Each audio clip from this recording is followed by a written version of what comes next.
While many inbound marketers know that they have to focus on attracting and engaging customers, there's a final stage of the customer journey that's often overlooked, the delight stage.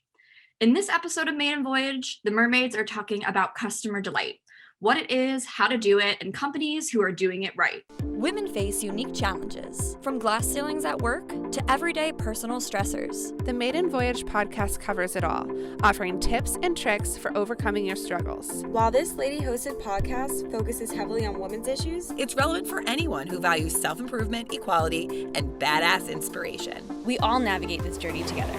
Welcome aboard. All right, ladies. Well, today we're talking about customer delight. So let's paint a picture here for our listeners a little bit.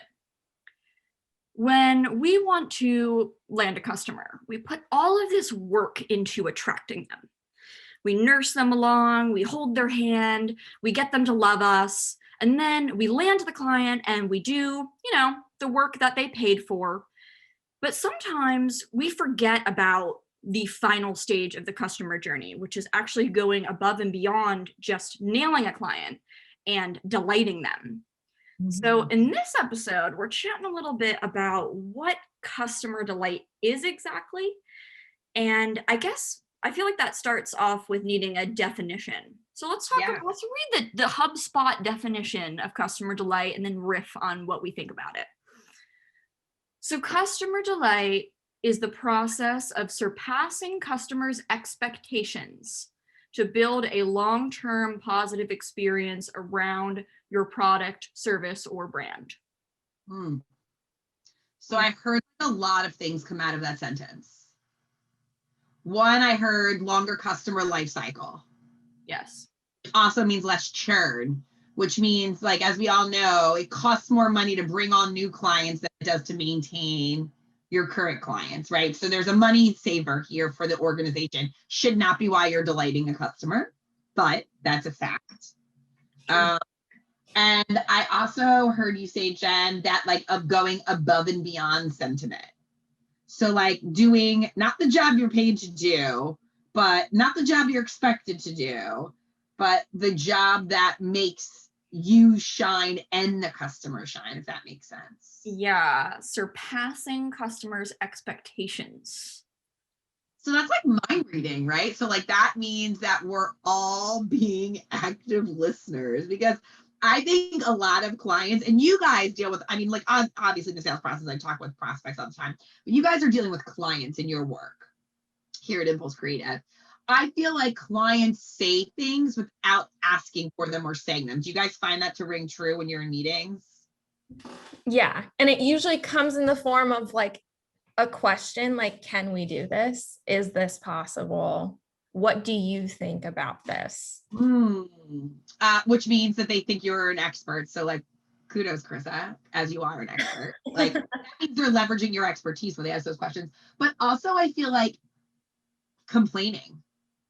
Why did we X? Why didn't you Y? So I don't think customers are going to outright always ask for ways in which you can delight them. But as you get to know them and you're listening to their questions, I think it enables you to be empowered to go above and beyond. And we talk at Impulse a lot about they didn't pay for the landing page, but they needed it. It took me 15 minutes and I just did it. Yes. Yeah. Stuff that is delighting your clients without you having to be like, look what I did for you, right? Yeah. I think that's where it becomes like, we're not bragging that we did it. We're just getting the job done. And they may not even realize they're being delighted, but I think at a core, that's something that here at Impulse Creative, I always joke with prospects that like, you're going to pay for 100% of my team's time. They're going to give you 150 because that's just who we are as people. And so that's a culture thing, that's a human thing, but like, we're really lucky here at Impulse that we do go above and beyond for our clients because it's our core of who we are. Yes. A lot of other companies, Jackie, might be like, that's not in scope. Like, don't do that 15-minute landing page. We're not doing it. And I think it's a balance thing, right? Of finding an opportunity to say, how can we exceed these expectations without giving too much? Because that's another problem, right? Because then you're giving away too much for free. And then it becomes the new expectation. Yeah. So then you're no longer exceeding the expectation when you do something nice. It's Right. expected. And then that's when you start going over points and madness happens. Right. Right. And a $100 a month client quickly turns into a $300 a month client, but isn't being billed for that extra time. Totally agree. But there are that extra phone call, right? Like instead of sending an email to a client, calling them on a Friday, hey, I just wanted to give you a recap over the phone. Is that cool? Like that's the kind of stuff. Nobody picks up the phone anymore, right? Nobody calls nobody anymore. So that's the kind of stuff that's going to set you apart from your competitive marketplace, because you're going that extra mile, you know, saying happy birthday, sending a birthday card. Like, and I said it in our prep and I'll say it again now because I think this is the perfect time to say it, that gifts don't equal delight, right? Sending the swag bag is not delightful. Cheers to champagne after a website launch is not delightful. It's making you feel good, but it, like, I don't care. Don't send me a stupid fucking pen, TD Bank, Commerce Bank. Like I like the pen is not making me come back, okay, Karen? So I think that it's our actions that delight and like the humanity of our interactions that make it delightful. And that's just my opinion though. What do you guys think? I think there's also something to be said on that same thread of what delight looks like when you fall short for your client. What do you do to like help fix it? Because sometimes things are just out of your control. Some like things are going to go wrong. Nothing is going to be perfect 100% of the time. But like, you know, if there's a mistake that's been made or like something didn't launch properly, like giving your client a call, explaining how it happened, what you're doing to fix it, and how you're going to prevent it in the future, to me, that's another form of delight. Because that's showing that you genuinely care about what happens to them in their business, and that matters. 1000% agree. When I was early on in my sales career, a very long time ago, one of my sales mentors said to me, you don't want to be judged for your mistake, but you can judge me on how I handled the mistake. Yep. Love that. That is like, again, how we're delighting, right? It's like, shit, there should have been 7 more emails in that workflow. My bad. We're going to turn that up for you right away. Right. And around it. And I think it's not over, I always say it's the wrong way, over promising and under delivering, right? Like, don't lie about what you can do. Be straight with them. Yeah. I think that's a huge part of it. So Krista, I know you had something really awesome that you wanted to talk about in regards to like a multi-channel delight process.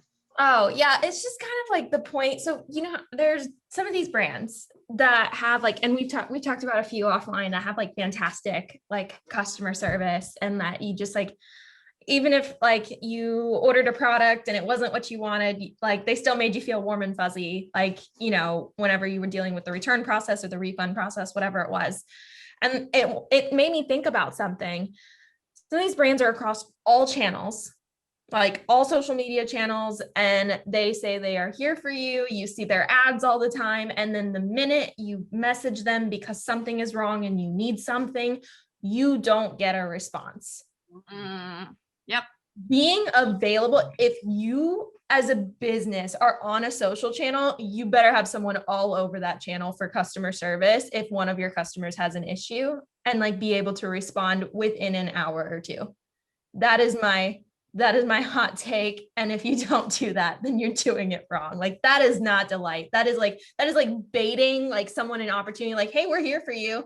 Shoot us a message or buy something else. Here's this retargeting ad. But it's like, don't get an answer for like, 24, 48 hours. Like, raise your hand if you thought in more than one product because you've been targeted by an Instagram ad and this happened to you. I mean, I don't think I've ever bought anything from an Instagram ad, but like, that's just me. You what? I don't think I've ever bought anything from an Instagram ad. Do you have a soul? I don't understand. I do. I just like, they just don't get me. What? They don't I get just it. got Brian a gift for his birthday because this Instagram ad was like harping me forever, and I bought it.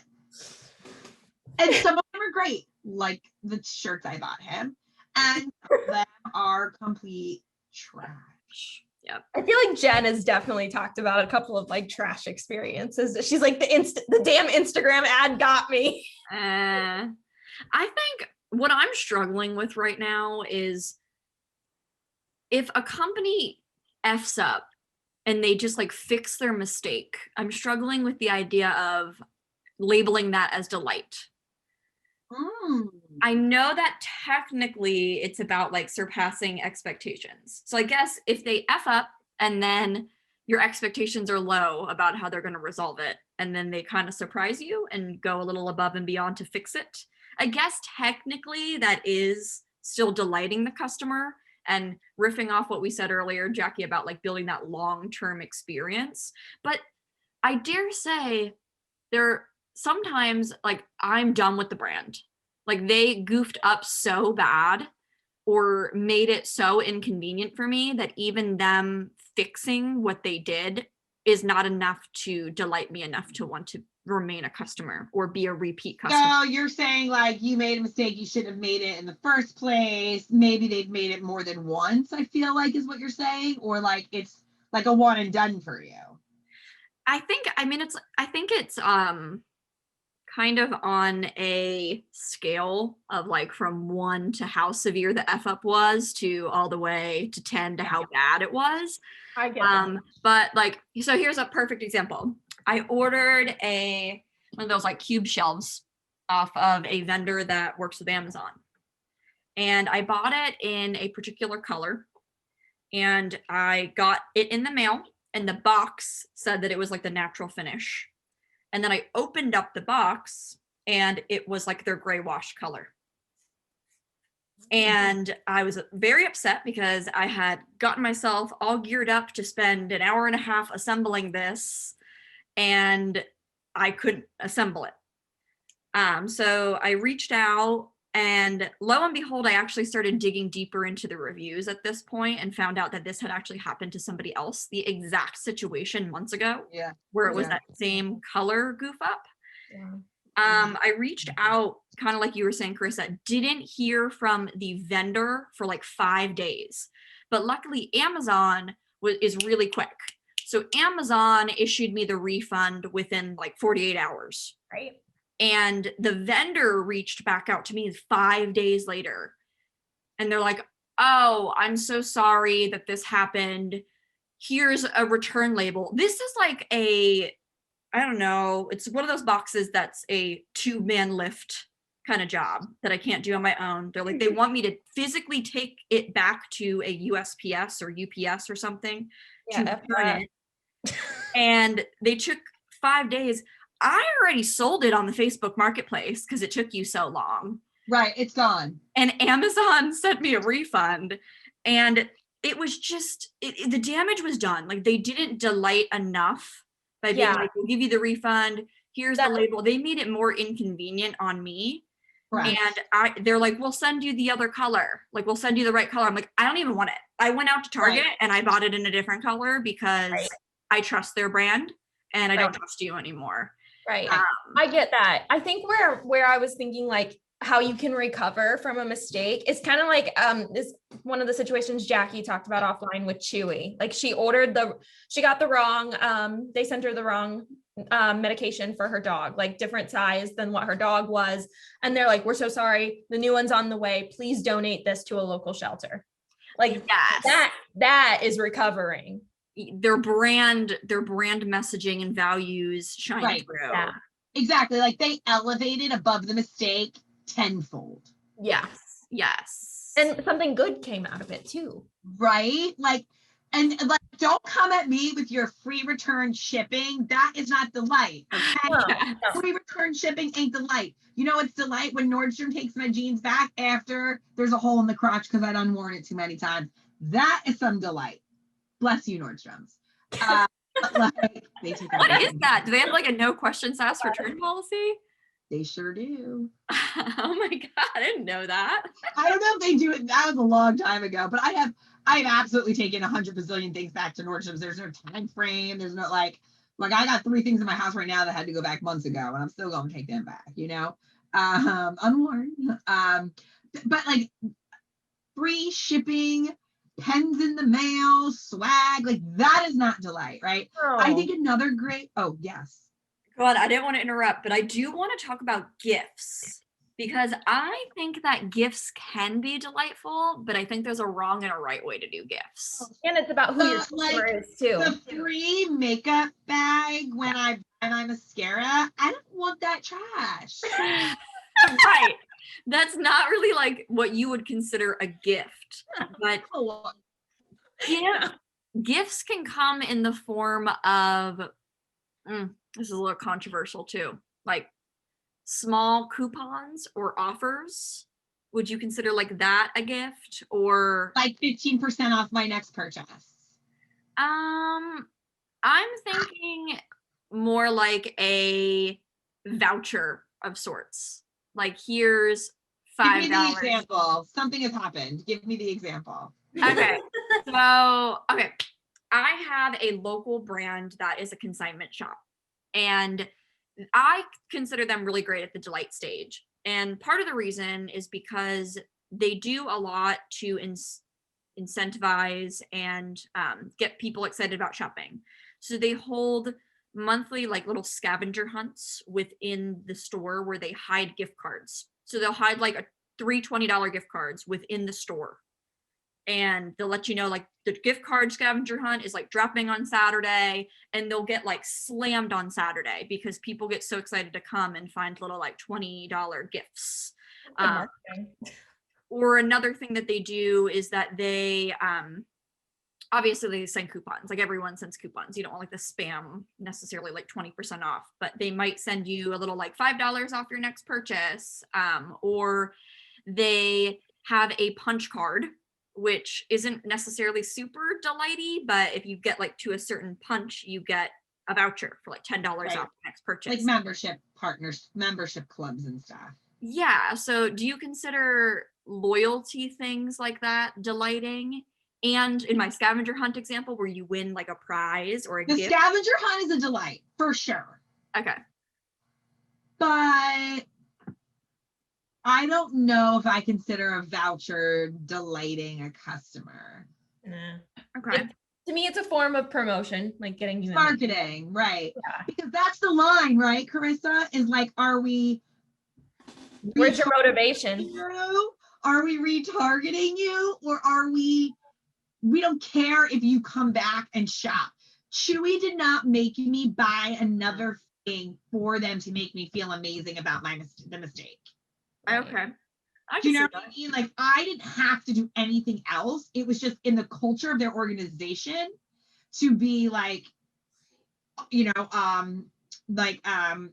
what's the word I'm looking for when you're like nonprofit-y? Altruistic in nature, I guess, where they were like, give this to somebody who needs it. Also, we're sending you the right item. Yeah. Turn hassle. They didn't ask me to buy anything else. I wasn't on the hook for anything. And I think that's the line is like, are we asking, like, is it marketing or is it just because this is who we are? Yes. It makes me think of Patagonia, how they have a lifelong warranty on products. So you could have a jacket that you bought from them for 15 years and the zipper breaks and you could send it in and they would repair it. Or if so much time has passed that they don't even have like the right supplies to mend or fix that, they'll send you a brand new one of like their most recent model of that jacket.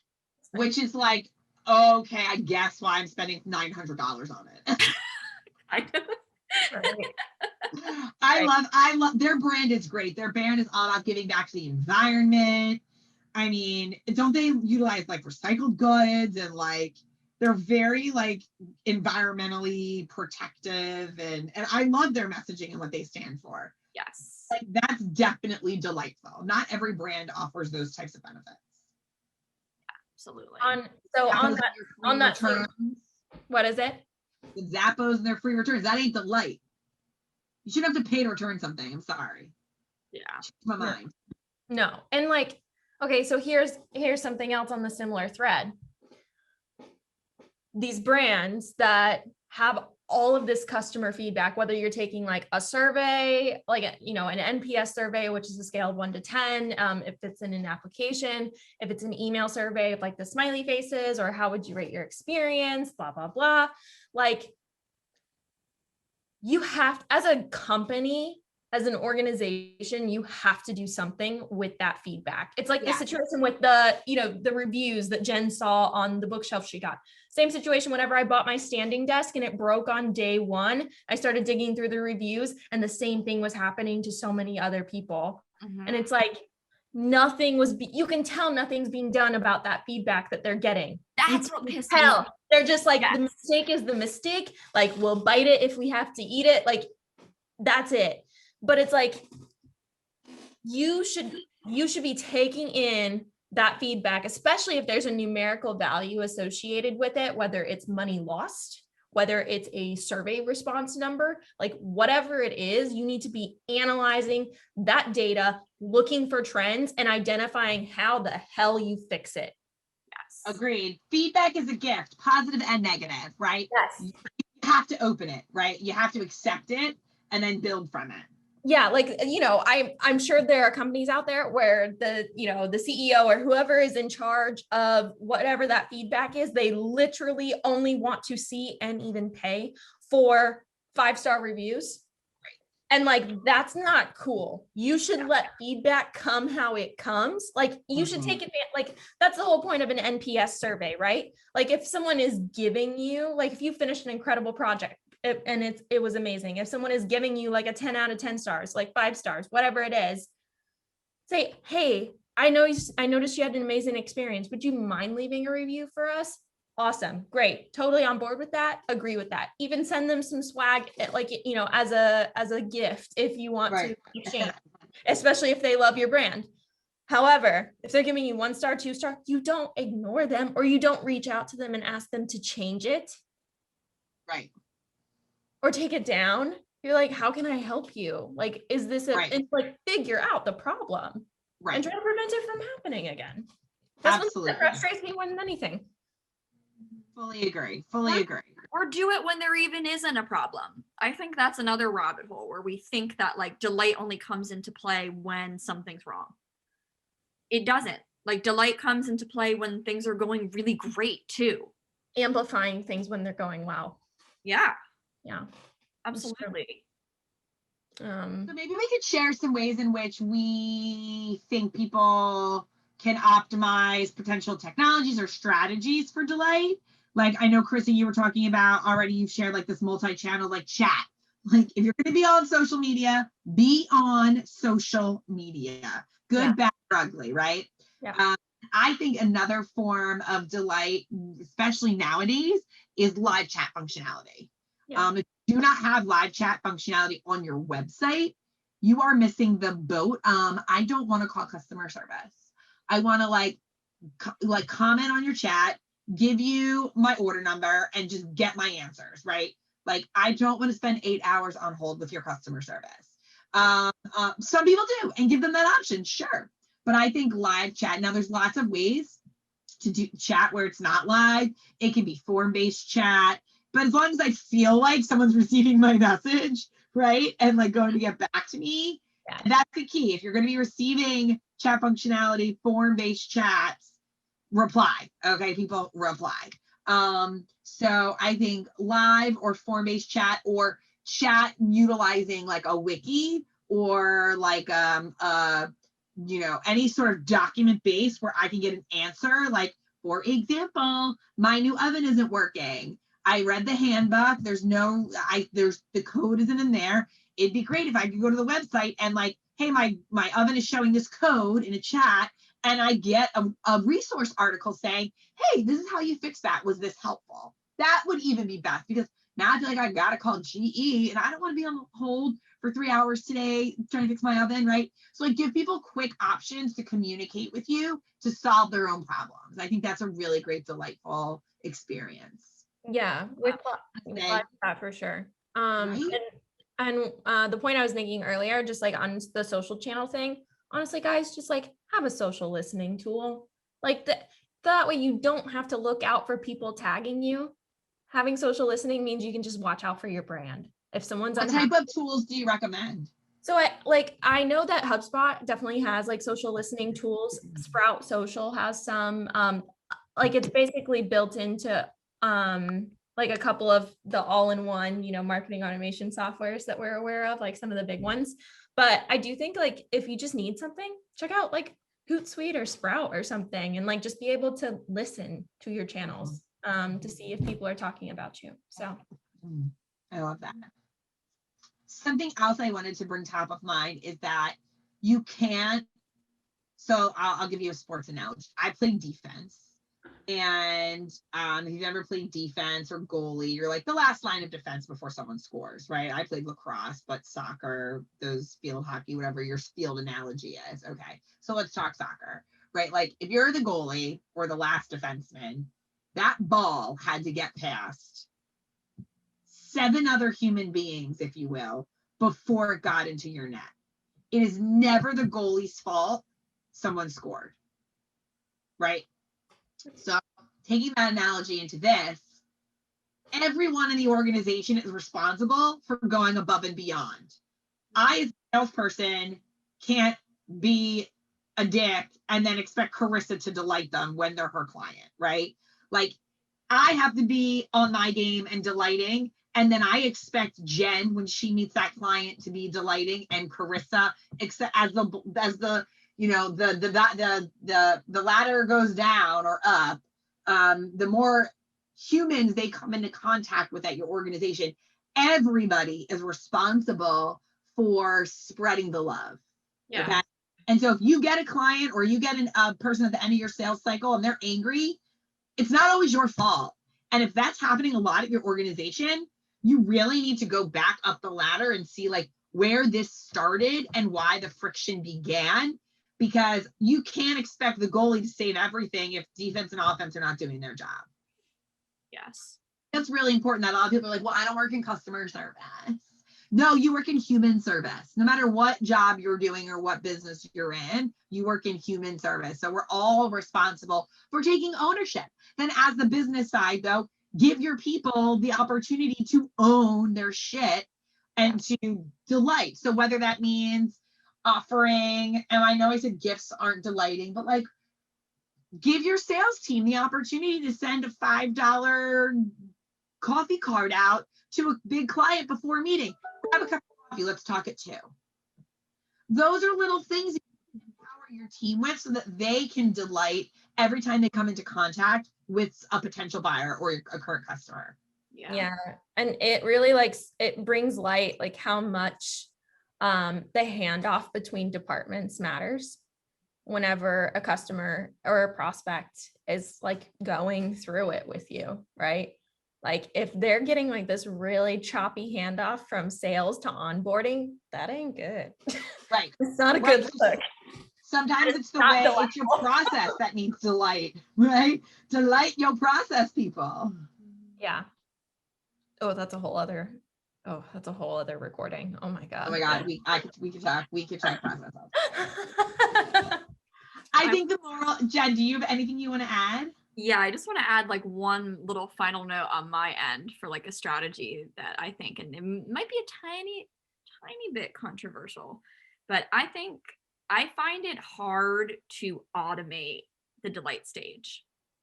I feel that delighting has to be a very thoughtful, personalized approach. And it needs to shine through. So for like a brief story, I bought something on Etsy from somebody, and I was not expecting when I received the package to have such a long, like thoughtful note about the process behind why they made something. She went above and beyond by like wrapping it in very nice, like handmade things that weren't in the description. She gave me like a special coupon code for my next custom order, because I got like a custom order with her that was specifically for me. Like it had like my name in the code, like Jen, blah, blah, blah. These were all things that I didn't expect, but they were personalized to me. And that made me feel special and invited loyalty around her brand for the extra effort that she went in for me. And you told everyone about it. You were like, guess what the heck just happened? Listen to this experience. Yes, exactly. And I don't think that would ring true the same way if it was a stamped message that went out to every single customer. So I think that would be my piece of advice to, even if you are a big company and you think in your mind, oh, I don't have time to devote attention to these individuals. It does come back to that human to human interaction. And sometimes you have to make time, and it doesn't have to be a long effort. You could take that 30 seconds to do something a little above and beyond that makes that connection. Yeah, love that. Fully agree. Oh, wonderful. Now go out and delight, y'all. Yes. Well, thanks so much for joining us on this episode. We have a few more coming at you to wrap up the season, as well as some interviews. So stay tuned and subscribe if you're not already. Sadly, that'll do it for this week's episode of Maiden Voyage. We'd like to thank you, our amazing listeners, because let's face it, lady life is hard. It's incredible how much we accomplish every day, and we all deserve awards just for existing. If you're watching the show, make sure that you subscribe, click on that thing for instant notifications, speak your mind in the comments, and share us with your fellow Voyagers.